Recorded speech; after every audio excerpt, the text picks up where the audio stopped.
مرزا ہادی رسوا امراؤ جان ادا مرزا ہادی رسوا کا ایک معرکہ آرا ناول ہے۔ یہ ناول 19ویں صدی کی کہانی پر مشتمل ہے۔ رسوا نے اس دور کے لکھنؤ کی تصویریں کھینچی ہیں۔ ناول امراؤ جان ادا ناول نگاری کے فن پر پورا اترتا ہے۔ فکری و فنی جائزہ۔ پلاٹ۔ ناول کا پلاٹ ربوت ہے۔ ناول میں واقعات یک کے بعد دیگرے ایک تسلسل کے ساتھ آگے بڑھتے ہیں۔ ناول کے پلاٹ میں کہیں سادگی ہے تو کہیں اسے پیچیدگیوں کا سامنا کرنا پڑتا ہے۔ ناول کا پلاٹ مرزا ہادی رسوا کے فنکارانہ مہارت کا ثبوت ہے۔ پلاٹ میں کسی قسم کا جھول موجود نہیں ہے۔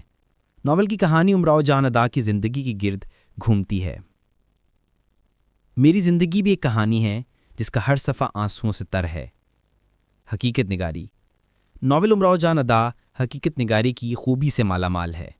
رسوا نے بازار حسن کی سچی تصویریں کالی کے سامنے پیش کی ہیں۔ رسوا نے دکھایا ہے کہ معاشرہ کسی طور ایک طائف کو قبول نہیں کرتا۔ ناول نگار نے معاشرے کی درندگی کو بڑی بے باکی سے بیان کیا ہے۔ یہ وہ دنیا ہے جہاں سب کچھ ہے سوائے سچائی کے۔ کردار نگاری۔ ناول میں بہت سے اہم کردار موجود ہیں لیکن امراؤ جان ادا اس ناول کا مرکزی کردار ہے۔ ناول کی کہانی امراؤ جان ادا کی زندگی کی کہانی کے گرد طواف کرتی ہے۔ دیگر کرداروں میں خود رسوا، خانم جان، بسم اللہ جان وغیرہ شامل ہیں۔ امراؤ جان ادا۔ امراؤ اس ناول میں طائف ہونے کے باوجود بھی ہمدردی کی علامت ہے۔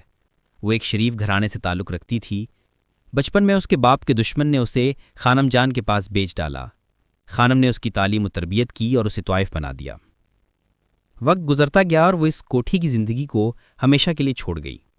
عمر کے آخری حصے میں وہ نماز رازے کی پابند ہو گئی۔ اس کو بلا مطلع کی زیارت بھی نصیب ہوئی۔ رسوا نے اس کردار پر بڑی محنت کی ہے۔ یہ کردار رسوا کی نفسیات کا منہ بولتا ثبوت ہے۔ رقص میرا مقدر تھا مگر دل میرا کسی اور ہی ساز پر دھڑکتا تھا۔ میں وہ نہیں جو دنیا سمجھتی ہے، میرا اپنا ایک جہان ہے۔ سماجی مسائل کی تصویر۔ ناول میں سماجی مسائل کا بھرپور اظہار ہے۔ عورت کو معاشرے میں جن مسائل کا سامنا ہوتا ہے ان کو رسوا نے بڑی تفصیل سے بیان کیے ہیں۔ عورت یہاں جرم نہیں کرتی، بس جرم کی سزا جھیلتی ہے۔ زبان و بیان۔ ناول کی زبان محاوراتی ہے۔ زبان اردو کی لکھنوی زبان ہے۔ سلیس اردو کا استعمال ہے۔ الفاظ کا چناؤ اتنا شاہانہ ہے کہ قاری متاثر ہو جاتا ہے۔ بات میں لطف تب آتا ہے جب لفظ سچ بن کر نکلیں۔ مکالمہ نگاری۔ جہاں تک مکالمہ نگاری کا تعلق ہے تو ناول میں مکالمے پراثر ہیں۔ مکالمے کرداروں کی نفسیات کو بیان کرتے ہیں۔ ان میں ماحول کو پوری قوت سے ظاہر کرنے کی پوری طاقت ہے۔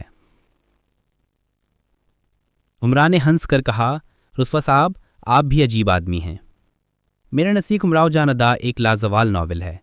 یہ ناول دراصل ایک آپ بیتی کی طرز پر ہے جس میں امراؤ جان ادا اپنی کہانی ہادی رسوا کو سناتی ہے۔